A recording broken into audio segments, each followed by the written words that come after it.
Hey everyone, this is Akansha Pandey and welcome to my channel. आज की class में guys हम discuss करने वाले हैं idioms. So before moving ahead, do share this video as much as you can and let's get started. So questions को करने से पहले हम डायरेक्शन पढ़ेंगे. हमेशा ये काम करना चाहिए जब आप एग्जाम में जाओ. डायरेक्शन बहुत इंपॉर्टेंट होता है. कभी कभी हम कुछ का कुछ भी कर देते हैं, तो इसलिए डायरेक्शन पढ़ना बहुत इंपॉर्टेंट है. डायरेक्शन है in each of the following questions an idiomatic phrase is given followed by your four alternatives. Choose the alternative that best expresses the meaning of the expression. तो आपको ये इडियम्स है और आपको बेस्ट ऑप्शन सेलेक्ट करना है. So tell me, hang together का correct meaning क्या होगा? Confirm each other, hang with each other, live together या फिर go together? Let me know fast. Hang together की करेक्ट मीनिंग क्या होगी? और आप इसको सेंटेंसेस में यूज करके भी मुझे बता सकते हैं कमेंट में. चलिए,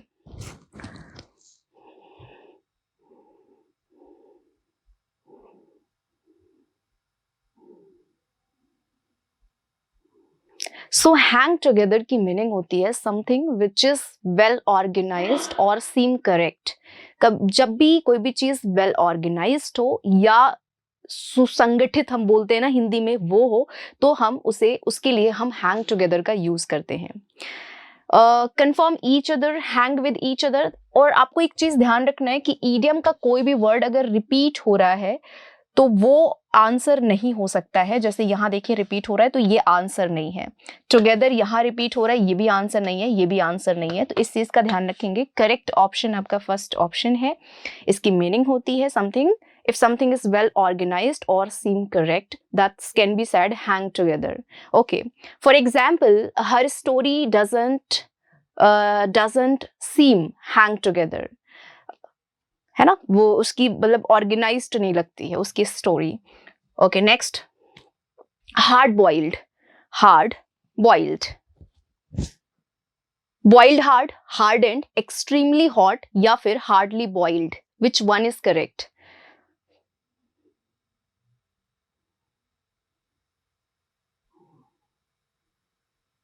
ओके, तो मुझे लगता है कि आप लोगों को पता चल गया इसका करेक्ट ऑप्शन क्या है. मुझे कमेंट में भी बता दीजिए आप लोग फटाफट से. सो हार्ड बॉइल्ड हम यूज करते हैं ऐसे पर्सन के लिए who is very tough and does not show his emotions. ऐसे इंसान जो अपने इमोशंस को शो ना करे, बहुत ज्यादा टफ हो, स्ट्रिक्ट हो, उसे हम हार्ड बॉइल्ड कहते हैं. For example, she is very hard-boiled. She never shows her emotions, her feelings towards her husband. वो बहुत ज़्यादा क्या है, इमोशनलेस है. वो अपनी फीलिंग्स को कभी शो नहीं करती अपने हस्बैंड के लिए. तो she is very hard boiled. Answer देखो यहाँ हो सकता है, क्योंकि आपको मैंने ट्रिक बता दी है. बॉइल्ड है तो ये भी कट गया. हॉट, यहाँ बॉइल्ड है तो ये भी हट गया. दो ऑप्शंस हट गए. हार्ड बॉइल्ड कहीं ना कहीं हॉट होता ही है, तो ये भी आप एलिमिनेट कर दो. आंसर हो जाएगा यहाँ second option. Next, okay, we have next question. Get cold feet. So which one is correct? To run for life, to be afraid, to get cold, to become discourteous. Which one is correct?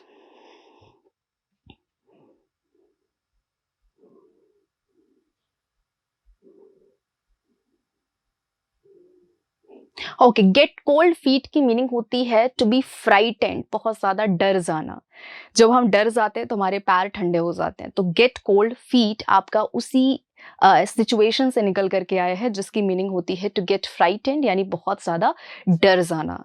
For example, I was about to try bungee jumping but I got cold feet. मैं मतलब डर गई, मैं bungee jumping करने वाली थी but I got cold feet.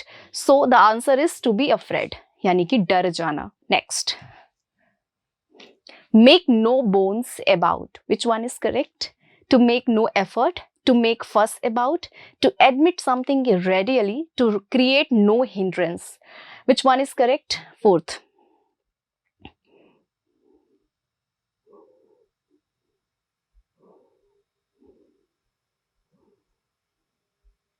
Okay, so make no bones about की meaning होती है किसी चीज को एक्सेप्ट कर लेना विदाउट मेकिंग एनी कंफ्यूजन, किसी कंफ्यूजन के बिना किसी चीज को एक्सेप्ट करने के लिए हम यूज करते हैं इस ईडियम को, makes no bones about. So effort नहीं होगा यहाँ पर, फर्स्ट अबाउट भी नहीं होगा, and to create no hindrance ये भी नहीं होगा। Answer is only C option, to admit something readily, किसी चीज को एडमिट कर लेना बिना हेसिटेशन के, बिना किसी कंफ्यूजन के। Next, turn out craps, end in failure, to bring up crabs, to success, to be successful, to be victorious. Okay, answer क्या होगा? Let me know.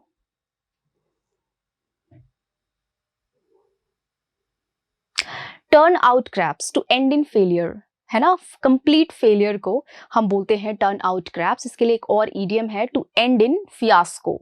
To end in fiasco को भी हम कहते हैं कंप्लीट फेलियर, है ना, to end in fiasco. Okay, so correct option is here, end in failure. आप इसको एलिमिनेट भी कर सकते थे क्योंकि यहाँ पर क्रैप्स है, यहाँ भी क्रैप्स है, तो ये ऑप्शन नहीं हो सकता है। सक्सेसफुल एंड विक्टोरियस दोनों की मीनिंग सेम है बेटा। जब ऑप्शन में दो ऑप्शंस आपके सेम होना तो दोनों करेक्ट ऑप्शन नहीं होते, तो सी और डी ऐसे एलिमिनेट हो गया, आंसर यहाँ फर्स्ट ऑप्शन हो गया। ऐसे भी एलिमिनेट कर सकते हैं और ये तब आपको एलिमिनेशन की टेक्निक आती है जब बहुत ज़्यादा आप प्रैक्टिस करते हैं। बहुत ज़्यादा प्रैक्टिस से ही एलिमिनेशन आता है, तो इसलिए पढ़े बहुत लेकिन प्रैक्टिस उससे भी ज़्यादा करें। आइए next, devil's advocate. Devil's advocate की करेक्ट मीनिंग क्या होगी? ये ईडियम बहुत इंपॉर्टेंट है।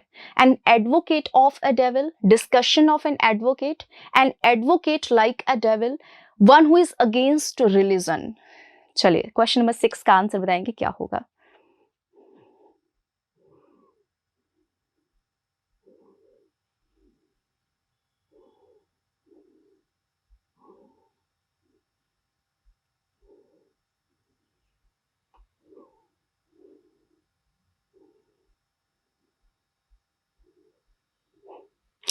Okay, an advocate of a devil बिल्कुल नहीं होगा। Discussion of an advocate like a devil ये भी नहीं होगा, ठीक है। One who is against religion हम बिल्कुल नहीं कह सकते हैं। डिस्कशन ऑफ एन एडवोकेट बिल्कुल नहीं है, तो इसमें से कोई ऑप्शन करेक्ट नहीं है। डेविल्स एडवोकेट की मीनिंग क्या होती है तो मैं बता देती हूँ कि डेविल्स एडवोकेट एक ऐसा पर्सन जो उस मुद्दे पर बात करे जिसके अगेंस्ट हर कोई हो। To talk about an unpopular opinion for the sake of influence, for the sake of argument. किसी ऐसे मुद्दे पर बात करना जिससे प्रभावित होकर के हर कोई उस मुद्दे पर बात करे।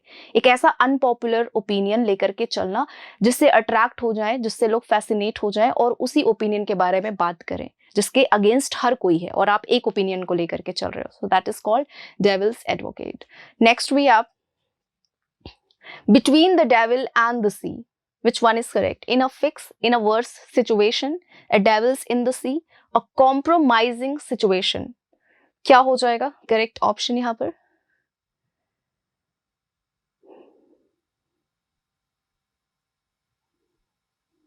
चलिए,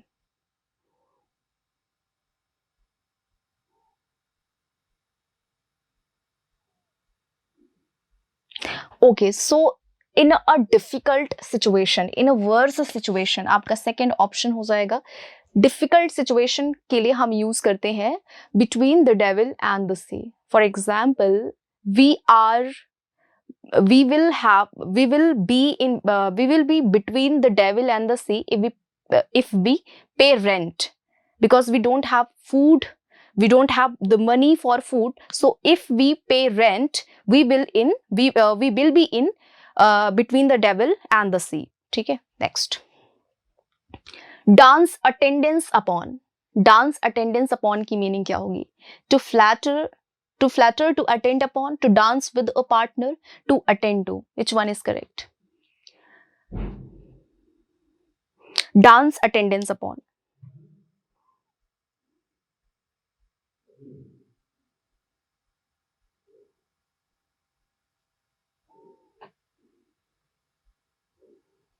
Okay, dance attendance upon की मीनिंग होती है to accept, to obey, everyone's wish and Vim, Vim means होता है पागलपन, मतलब हर एक के विश और विम को एक्सेप्ट करना, ओबे करना, फॉलो करना, that's called dance attendance upon. हर एक मतलब इसको हिंदी में हम कह सकते हैं जी हजूरी करना, तो जी हजूरी करना is called dance attendance upon. तो आंसर यहाँ क्या हो जाएगा, अब देखो यहाँ पर अटेंड है, फ्लैटर नहीं होगा, ठीक है, अटेंड अपॉन हो जाएगा सेकेंड ऑप्शन, मतलब किसी का क्या करना बेटा, किसी की जी हजूरी करना, है ना। She wants that her new secretary will dance attend upon him, but because of this reason her secretary left the job, उसने जॉब को छोड़ दिया। सो डांस अटेंडेंस अपॉन की मीनिंग होती है to follow the command. Next, go abegging, go abegging की meaning क्या होती है, go in vain, beg for going, go for begging, request for something, which one is correct, go अबेगिंग।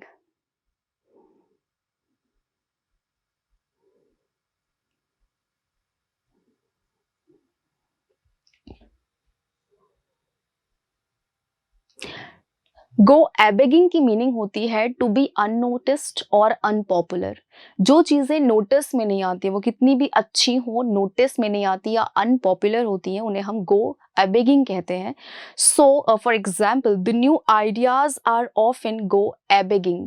जो नए ideas होते हैं ना, वो हमेशा अनपॉपुलर होते हैं या अननोटिस्ड होते हैं।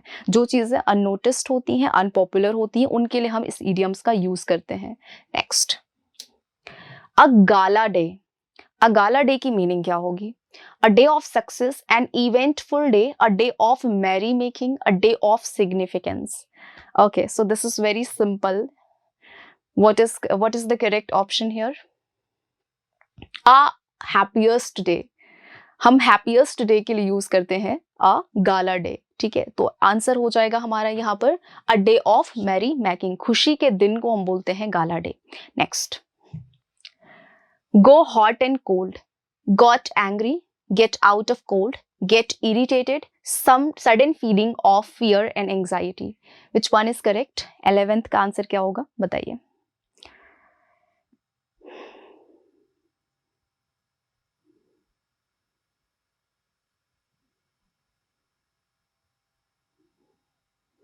तो गेट हॉट एंड कोल्ड की मीनिंग होती है बेटा keep changing the mood towards something. किसी चीज के लिए, मतलब किसी चीज के लिए आपका कभी एंथुजियाज्म बढ़ जाता है, कभी इंटरेस्ट नहीं होता उस चीज में, तो उसके लिए हम यूज करते हैं get hot and cold. Keep changing the mood according to the environment, है ना। सडन आपका मूड जब चेंज हो जाता है तो गेट हॉट एंड कोल्ड की हम कोल्ड का यूज करते हैं। तो एंग्री तो नहीं होता है, गेट आउट ऑफ कोल्ड भी नहीं होगा, गेट इरिटेटेड भी नहीं होगा, sudden feeling of fear and anxiety, इसे हम कह सकते हैं डी ऑप्शन। कि कभी आपको फियर है, कभी एंग्जाइटी है, कभी बहुत खुश हो जा रहे हो, है ना। हालांकि ये भी हमारा करेक्ट एक एग्जैक्ट ऑप्शन नहीं हो सकता, बट ये एग्जाम का आया हुआ क्वेश्चन, इसलिए मैंने एज इट इज ये जो है आपके लिए पीपीटी बना दी है।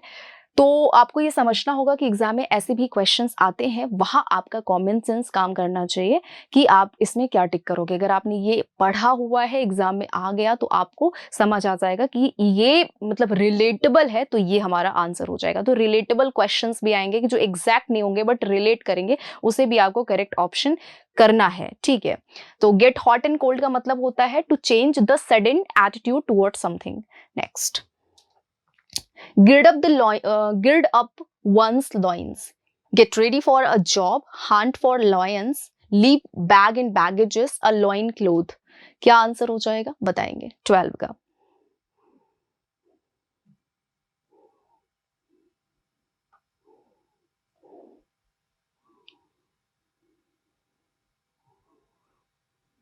गिर्ड अप द लॉइंस की मीनिंग होती है to start doing something difficult और स्ट्रेनुअस। किसी डिफिकल्ट चीज को करना, किसी ऐसी चीज को करना जिसे लोग कर नहीं रहे हैं, लोग ट्राई नहीं कर रहे हैं, उसे करने के लिए हम यूज करते हैं gird up the loins. So your answer is get ready for a job, बिल्कुल नहीं। कह सकते हैं get ready for a job, बिल्कुल कह सकते हैं इसको, क्योंकि अगर हम देखें ये तीन ऑप्शंस हमारे बिल्कुल नहीं जो है रिलेटेबल हैं। तो your answer is get ready for a job, काम करने के लिए तैयार हो जाना, ठीक है जी। चलिए, gird up the loins for your SSC exam, तैयार हो जाओ एसएससी एग्जाम के लिए। तो get ready for something, get ready for doing something difficult and strenuous, किसी डिफिकल्ट चीज को करना। नेक्स्ट, pocket and insult. So what is the correct option here? Bear insult without protest, sit over a resolution, not to take any action, ignore or cease. So what is the correct option here? Pocket and insult.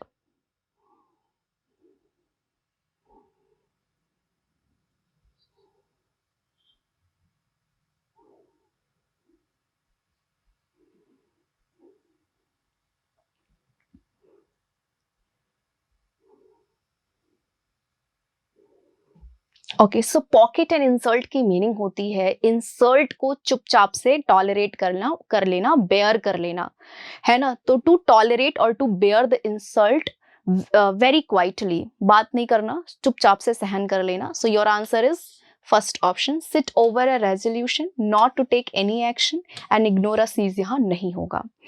For example, she got a very bad remark from her boss. However, she accepted. She chose to pocket the insult and remained quiet. तो however यानी कि हालांकि वो चुपचाप बैठी और कोई मतलब उसने कुछ उसके अगेंस्ट नहीं बोला। सो पॉकेट एंड इंसल्ट की मीनिंग क्या मैंने बताया कि चुपचाप से किसी इंसल्ट को क्या कर लेना, बेयर कर लेना, सहन कर लेना। Next, in pretty pass, problems of a passage in a difficult way, in difficulties caught in heavy traffic. So what is the correct option here? In a pass, in a pretty pass.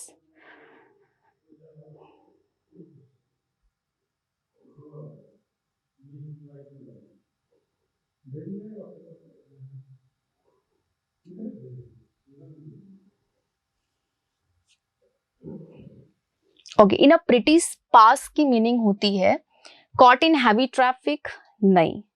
In difficulties, in a difficult way, problems of a passage, problems of a passage. So answer is here the first option. एक जो है no no no no no no no बेटा, यहाँ C option correct हो जाएगा। इन difficulties, वे नहीं आएगा क्योंकि आपने यहाँ पर ट्रैफिक, रास्ता, ये सब कुछ, ये वे आंसर नहीं होगा। Answer is only C option, in difficulties, in a bad situation. एक गलत नहीं कह सकते, एक बुरे परिस्थिति में होना, सरकमस्टेंस में होना, सिचुएशन में होना, उसके लिए हम यूज करते हैं in a pretty pass. So this have no, things have come to a pretty pass if she no longer be trusted. तो चीजें बहुत बुरी हो जाएंगी अगर उस पर ट्रस्ट नहीं किया जाएगा। तो या इन अ प्रिटी पास मीन्स होता है इन डिफिकल्टीज और in bad situation. Small talk, light conversation, backbiting, gossip या whispering. So which one is correct? Small talk, ये तो हम यूज करते आ रहे हैं। स्मॉल टॉक मीन्स क्या होता है? लिटिल कॉन्वर्सेशन, थोड़ी बहुत बातचीत। तो यस, आंसर हो जाएगा हमारा फर्स्ट ऑप्शन। बैक बाइटिंग क्या होता है? बैक बाइटिंग किसी के बारे में बुराई करना, किसी को क्रिटिसाइज करना, उसके पीछे। गॉसिप फालतू की बातें करना, है ना, इधर उधर की बातें करना। विस्परिंग क्या होता है? चुप, धीरे धीरे बोलना, विस्पर करना, कान में जाके बोलना, है ना।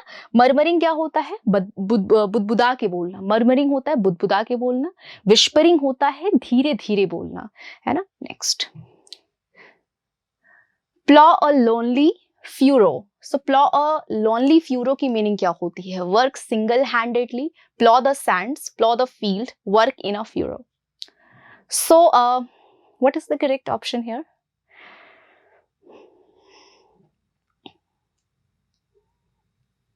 ओके, सो प्लॉ लोनली फ्यूरो की मीनिंग होती है do something alone that nobody will do. कोई ऐसा काम करना जिसे कोई नहीं करेगा और आप उसे अकेले हैंडल कर रहे हो, तो उसके लिए हम इस इडियम का यूज करते हैं, plough lonely furrow. My mom always plough a lonely furrow in the kitchen.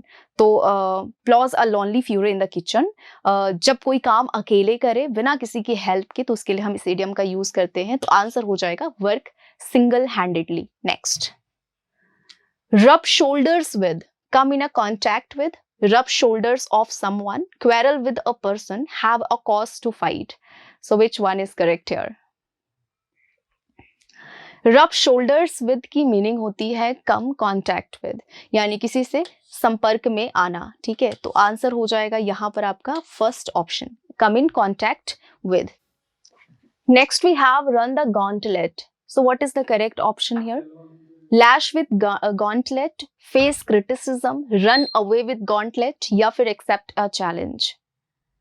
So yes, the correct option here, face criticism. Face criticism. Next, rest on one's oars. What is the correct option here? Rest on one's oars. Tired of boating, take rest after working long. Tired of working, rest with oars. Okay, so the correct option is here, take rest after working long. बहुत time तक काम करने के बाद rest लेने के लिए हम यूज करते हैं rest on one's oars. Next we have join the majority.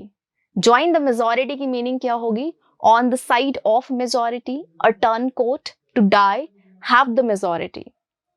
So you let me know this answer in the comment section and मिलते हैं आप लोगों से कल. और अगर ये सेशन आपको अच्छा लगा तो इस वीडियो को मैक्सिमम शेयर करिए अपने दोस्तों के बीच में. और अगर आपको और अच्छा लगा और आपको अपकमिंग वीडियोस भी देखने हैं तो आप इस चैनल को सब्सक्राइब कर सकते हैं और बेल आइकॉन को प्रेस कर लीजिए जिससे सारे नोटिफिकेशंस आपको मिलते रहें.